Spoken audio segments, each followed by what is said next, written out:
make you have. I didn't like.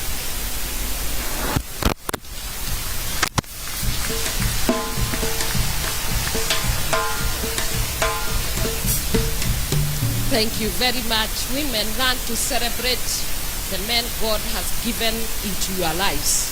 These are great gifts. You have had me, Mama Boys. Na kazi yangu ni kutetea wanaume na mtoto wa kiume. So when I say he's one of my boy children, he's the first one.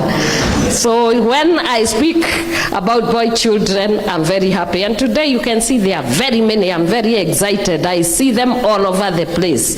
Most of the times you don't find very many men in a church.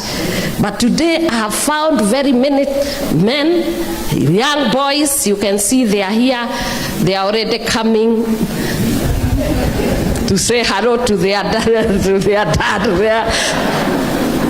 And that tells me that our men are starting to get knowledge and understanding of who they are. They are starting to become very bold. You can see they are already greeting. Celebrate the boy child. Hivyo ndivyo tunasema. Wanaume wawe ndume kabisa. Wanatoka kutoka huko nje, wanatembea na kushikana na viongozi kwa sababu ndio viongozi wa kesho. And today I want to discuss the knowledge. Kujua.